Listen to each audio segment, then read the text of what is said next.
Hi everyone. In this video, I'm going to give you the bonus for having watched the videos, the whole foundation videos. So in Foundation 1.7, the bonus is that we're going to be talking about the true secondary progression. So the checklist for today is that we should always remember that the true secondary progression really does not require us using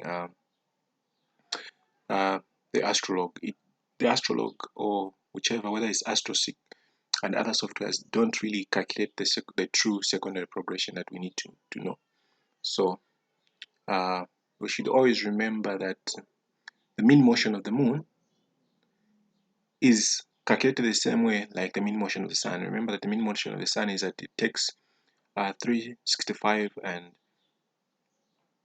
and a quarter of a day to move the 360 degrees, which gives us approximately 59 minutes and 8 seconds per day for the per day, right?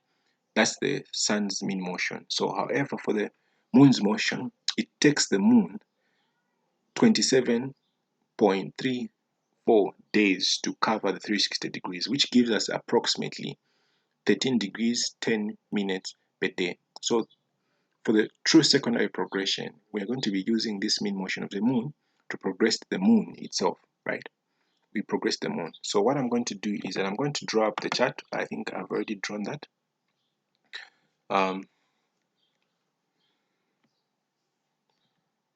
Okay, so let me draw up the chart. Okay, so drawing up the chart, remember that we are looking at December 31st,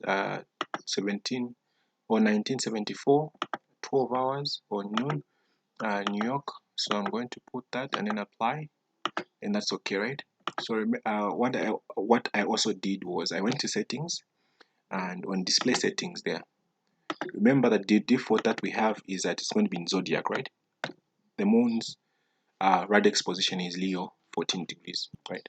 So what we need to do is always to change the settings to display our 360 degrees instead of using the zodiac. So the display format shouldn't be in zodiac positions, but it should be in 360 degrees. So once we do that, we should notice that the moon is at 134.853 degrees. That's the radix position of the moon. So I'm going to mark this point 134.853, right? So once we mark the position of the moon, the true secondary progression always of the moon only progresses the moon first.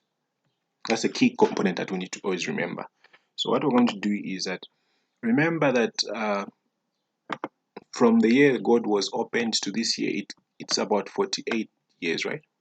And of course, those 48 years as good as saying 48 days. Now remember that we have got the rate of 13 degrees 10 minutes per day, so we can convert these days into degrees, right?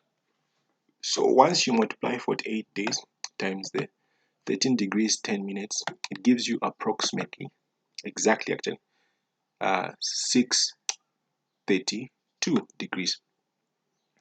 Now remember that zodiac only has 360 degrees, right? So we can remove the 360 degrees from the 632 degrees, and we have 272 degrees. So once we find this 272 degrees is what we're supposed to move the moon by. So we move the moon, or progress actually. So we secondary progress the moon by adding 272 degrees to its radix position, right? So what I simply mean is that we're going to get the 135. Is it 135? Let's just check. Okay, so we have 134, right? 134.853, I think. So 134.853, 134.853. So that's the position. So we add the 272 degrees. That gives us about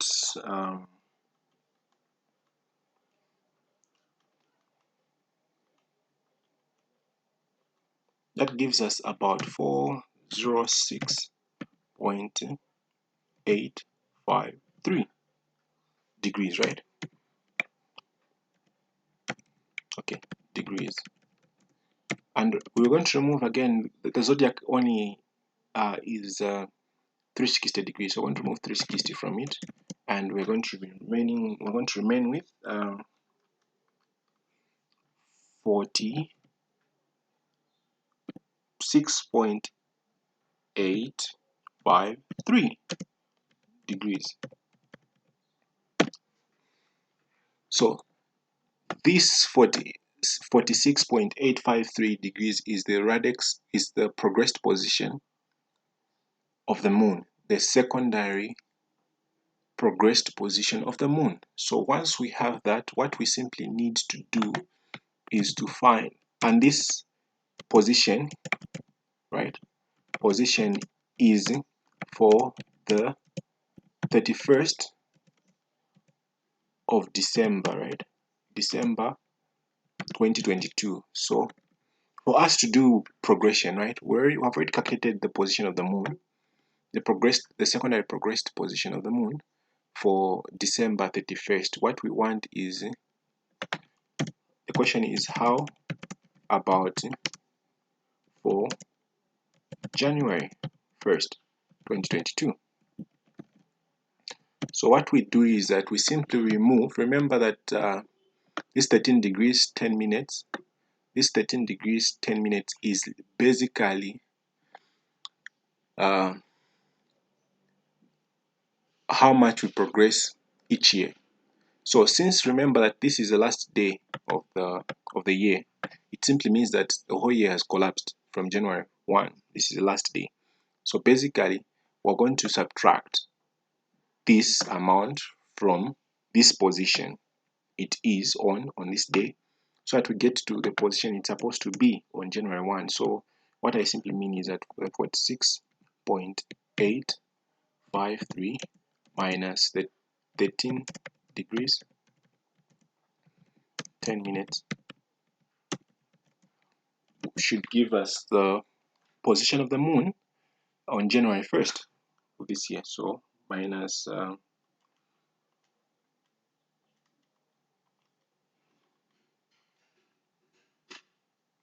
so it should give us approximately 33 degrees point 686. So this is the actual position of the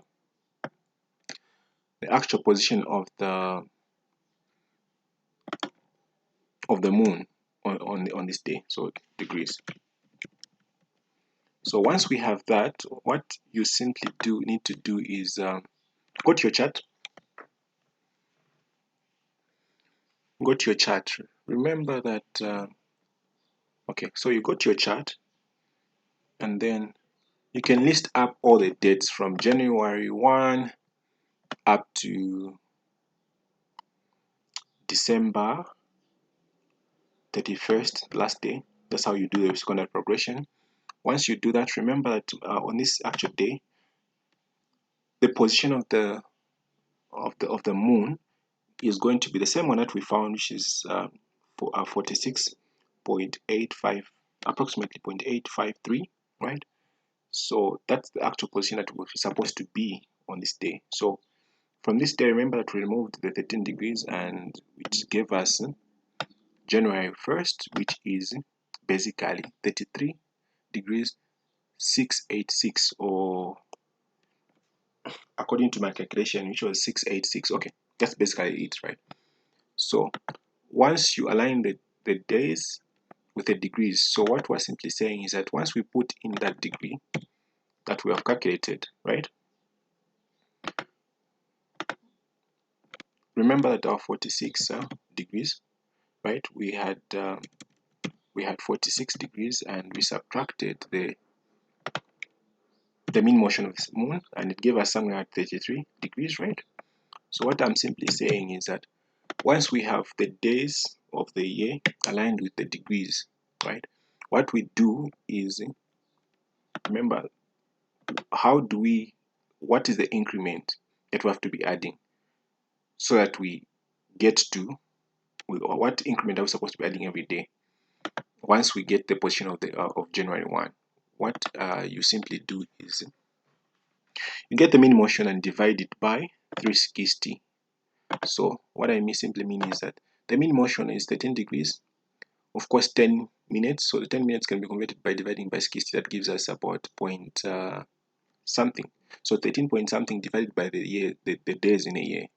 That gives us how much we're supposed to increment our chart increment. So from January 1 to 2, how much we're supposed to add, to 3, how much we're supposed to add to that, right?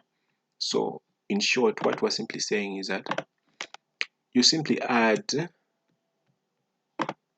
this amount, the 0.036 degrees to every day from the time from January. And then once you keep adding, there's only a small part where you're supposed to add a small increment, which is somewhere in mid-year, around January, around June, I think June, yeah, around June. So there was an additional second, right? There's an additional second, I think, for about 2 days, 3 days actually. So once the 3 days has been added, that should have been a minute, right? That's if I say it, but I think I used a second or something. So once that increment has been done, it should lead the rest of the stuff to add up to the progressed position of the moon on December 31st, which is 46 degrees and 0.853, right? So once you do that, that's basically the first part of your secondary progression. You'd have done completely what secondary progression is. So now, what aspects are we supposed to link this chart with? So for that, we look at the progressed aspects of the moon. So I'm going to give only one example, and I expect that the rest of them should automatically be able to be figured out. So I'm going to progress the chart for God. So I'm going to put in set chart info 2 to December 31st this year, 2022 at noon, yes, and New York, yes. So apply, and that should be give us what. So then I'll go to chart and then say progression. I'll have to make sure it's solar arc, so it's solar arc, and then I'll simply say okay. Then go back to info and say progressed and NATO, and there we are, right? So I can change the settings to back to display the positions, so that I'm sure zodiac positions. So now I'm sure that these are the ones that we did find last time. So these are the true secondary primary progressed positions of the signifactors. So whatever the case, once we progress the chart like this, remember that we have done the first part of the true secondary progression. So to cover up the last part, what we need to do is progress the chart using primary progression. So once we do that, we have to go to chart and then say list aspect list. So all these aspect lists are the ones we're supposed to consider. We're supposed to consider all these. So they're about 73 aspects. However, remember that we're only looking for the negative orbits. So what you do is that you're going to be looking for aspects that the generating factors have. So these are the radix, and these are the progressed, right? So I've got the radix in the first column and the progressed in the second column. So I'm going to start with the progressed ones, right? So in the progressed ones, I'm not going to consider the planets, no. I'm going to consider the aspects that the generating factors have. So aspects like the ascendant, aspects that the ascendant has, right? Like this one, which is negative orbit. So ink with the moon, with the sun rather, so aspect for the ascendant here. The generating factor as well is the sun, so its progressed position gives a negative orbit aspect with Uranus, so I'll mark that.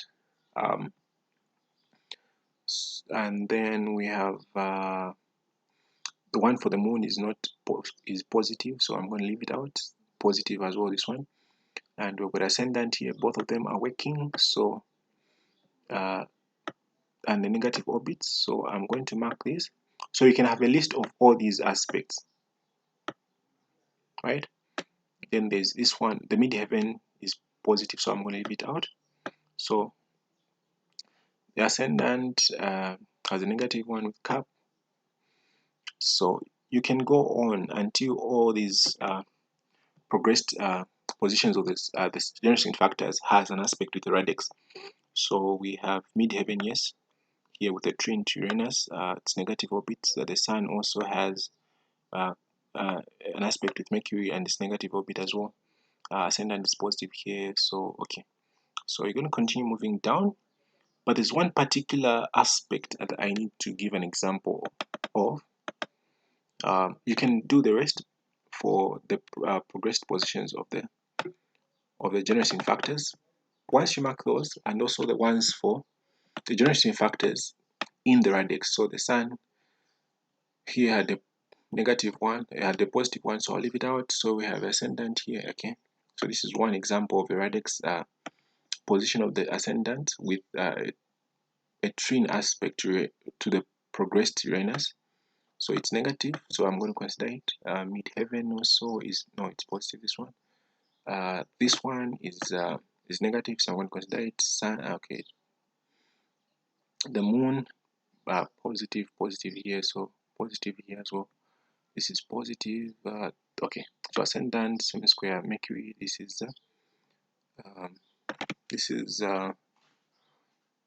negative. So I'm going to, what I simply mean is that the general signifactors, so the general signifactors aspects both in the radix and in the progressed, their aspects both in the progressed and in the radix should be considered. So you look at all the generating factors here and the aspects which are negative orbit, and all the generating factors here and the aspects which are negative orbit. Once you have a list of all that, this is what you're going to do. So I'm going to pick out one example from here. I remember those, okay, here. Let me give an example of this one. Was it the one? I think it had to do with Pluto. Okay, I think it had to do with Pluto. So I'm going to give an example of this one, right? The midheaven in the radix having a semi-square with Pluto, right? And I think it was amongst the only ones that had was an aspect with Pluto. I think it was perhaps the only one. So whatever the case, this aspect was negative, right? But we don't really consider that. But the only thing that I'm going to point out is that you might have another planet, you might have another generating factor that has an aspect with Pluto, be it in the radix or in the progressed position. That might be good. This one is bad. So there's another one. There might be another one that is good. When you have such aspects, you might find that the secondary transits are going to give you both movements. So you might have sort of a dodgy type of movements. There's the buys and the sells and equal buys. So what's basically what you're supposed to do is only consider the ones that have got only one influence. So like this one, I think those are the only one that had an aspect with Pluto, and Pluto's position is the one I'm going to consider, right? So I'm going to consider this is a progressed position of Pluto. So I'm going to go to the progressed position of Pluto, which is 27. Okay, so I'm going to take it to degrees. So degrees, okay. So we find that Pluto is at, of course, in Pisces, However, in degrees form, it's at 237.22 degrees. So if I get the position of the moon, okay, let me get the same number 2. Okay, let me mark it here on the chart. So Pluto is at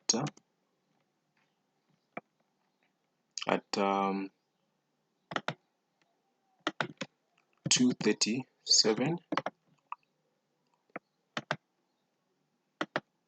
Okay,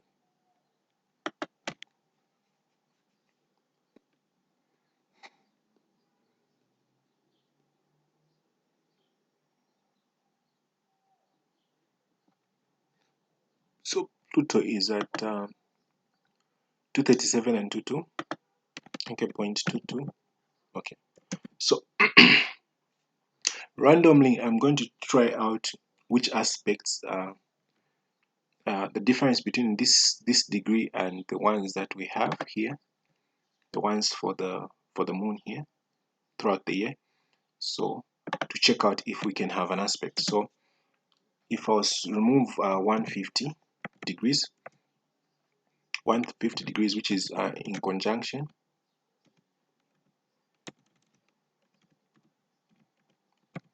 right? It should give me approximately how much? So 237.2222 minus the 150. It will give me approximately 87, right? 87. Not so. So that's one way of looking at it. 87.22. Another way of looking at it is to simply say 237.22 minus, plus actually, plus 150. So I'll do it again. I'll simply say the other way of looking at it is 237.22 plus the 150, right? Which gives us 387.222, right? If we remove the 360, remember the 360 degrees, that should give us minus 360. That gives us 27.222. So basically, we don't get a heat. Remember that the gap is between 333, 33, and that. So I think the aspect that I was looking for is the one for Jupiter. Yeah, the one for Jupiter. Was it the one for Jupiter? Let me check. There's one aspect I'm looking for. So okay, Pluto. I think the one for Pluto. Okay, so it might be that I was looking at the Pluto in the radix.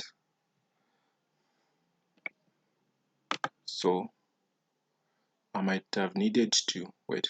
Let me check for it. If it's a Pluto in the radix, so I'm looking at Pluto in the radix. It's in Libra, so let's check. Pluto there. It's positive. It's negative. Okay. So Pluto there. It's negative. It's positive. So I'm going to leave it out. So I'm going to be checking just the ones for Pluto.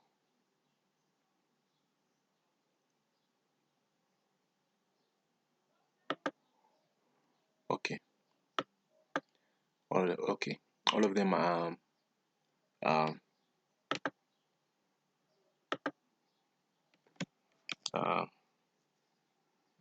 okay. So I need an example. Okay.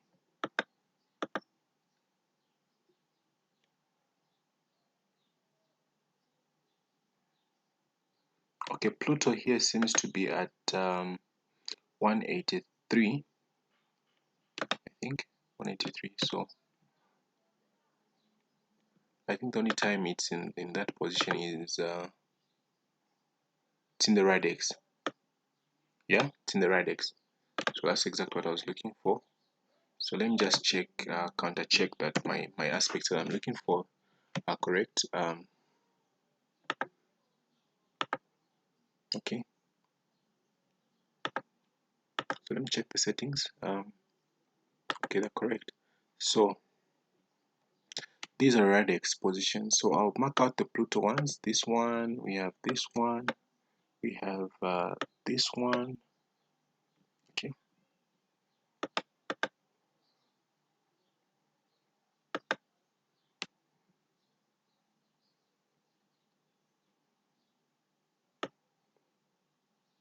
And we have this one. Apparently, I'm not finding that aspect. So I'm going to look for another one. I think we had one for the sun. The sun here. So let me check the one for the sun. That should have been radix as well. So I think the one that we had with the sun in the radix was this one here. Yep, cap. So if I was to turn back this to no aspect, and then I think, yeah, that's the one that we have here. The 276. The 276. So this one I'm going to use as an example. So this one I'm going to use as an example.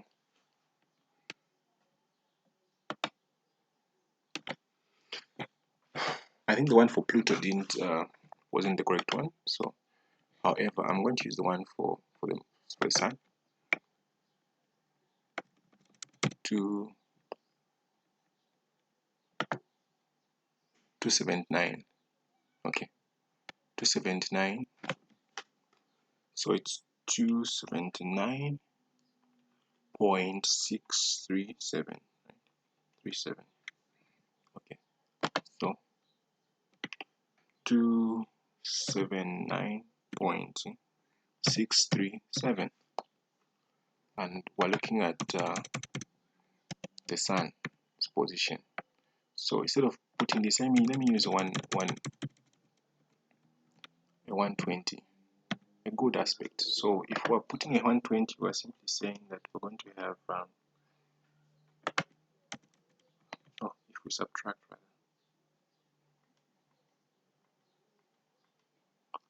Okay, so if we subtract, we're going to have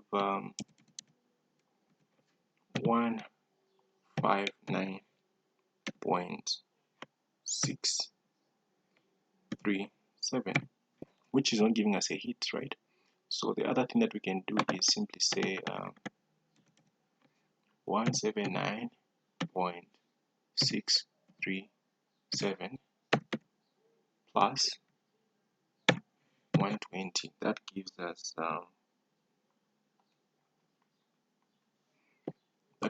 about 399.637. So again, it's past 360 degrees. So once we remove the 360 degrees, we should have a hit, which is at 39.637. So 39.637 is in between this and in between that. So if it's in between that, so when do we see the angle 39?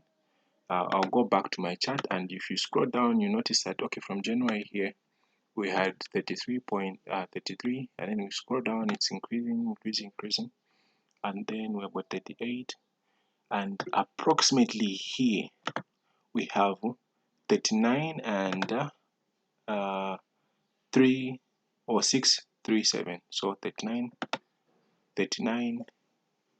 Okay, so the previous one is 39, 6, 12, 612, and then we need what we're looking for is 637. So basically, we should say it's going to be there, right? It's going to be there, right? Yes, it's going to be there. So what I'm simply saying is that we have to try out as many uh, aspects that can match up with these planets, right? With these planets. But the only planets that we're going to be considering, as I said, are based on the generating factors aspects, both in the radix and in their progressed position. So whatever the general radix uh, have, whatever the aspects they have with the radix, and whatever the generating factors aspects they have with the progressed versus planets, them being negative with negative orbits, all of them are going to consider them. The ones with positive, we don't consider them. So once we do that, instead of looking at the generating factor, we're looking at the planet the generating factor has. So let's give an example of the one I gave here, which is I was looking at the ascendant, the progressed ascendant had an aspect with the moon, with the sun rather, right?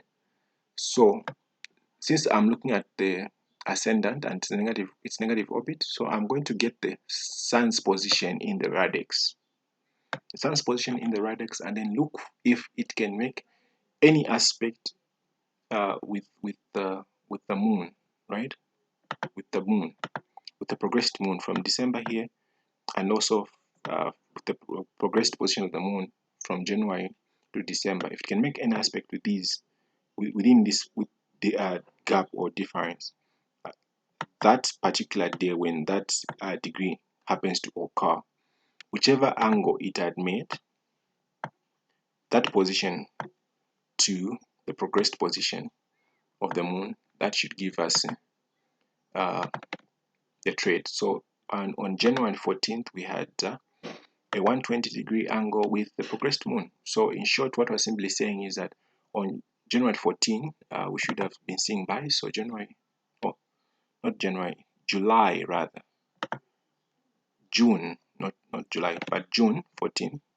So June 14 is approximately here. So June 14, so June 14 here,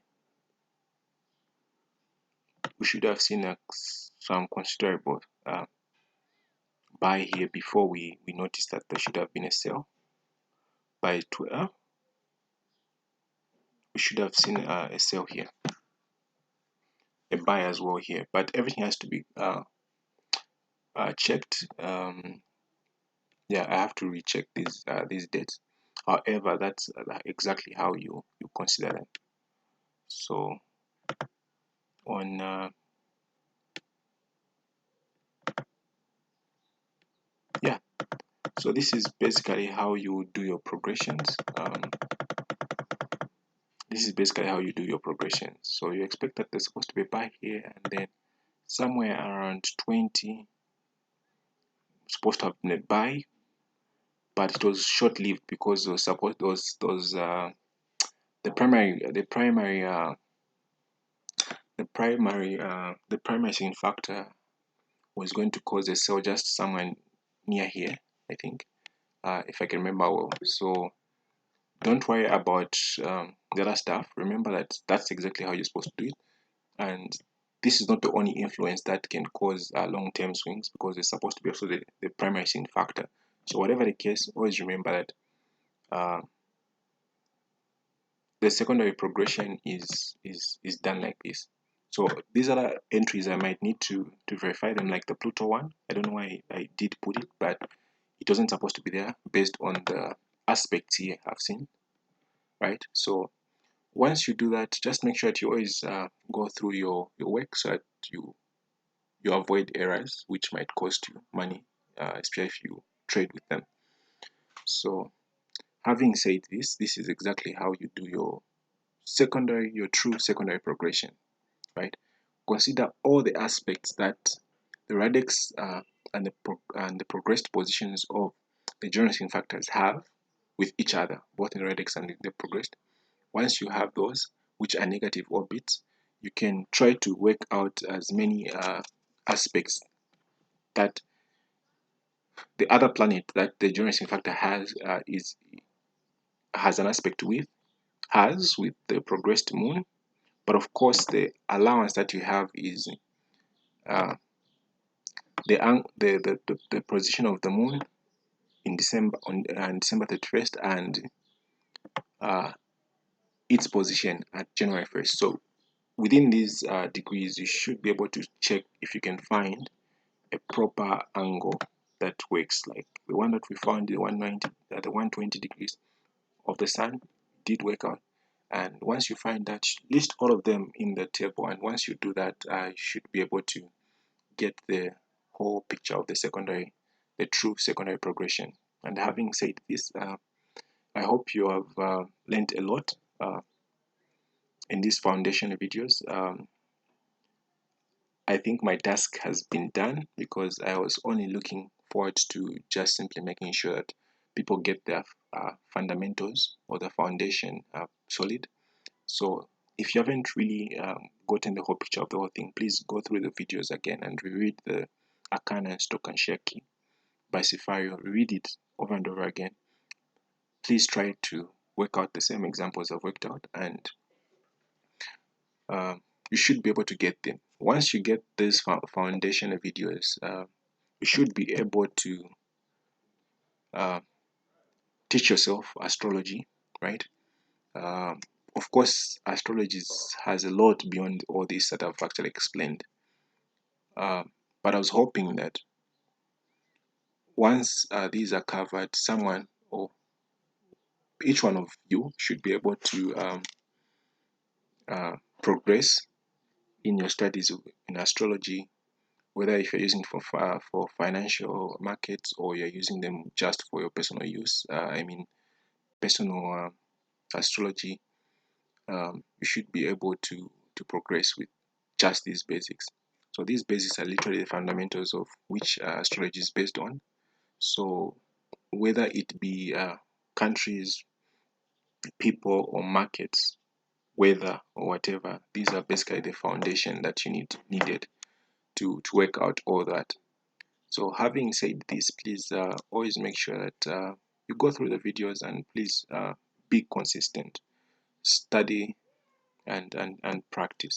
So the best way to do that uh, is to go to the chart. I mean, it's easy to practice on the market than it is to practice with human beings. I know that personal astrology, you need a proper record of a human being's life, which we might not really have. However, if the markets always have the data ready available, so if you can practice those uh, astrology on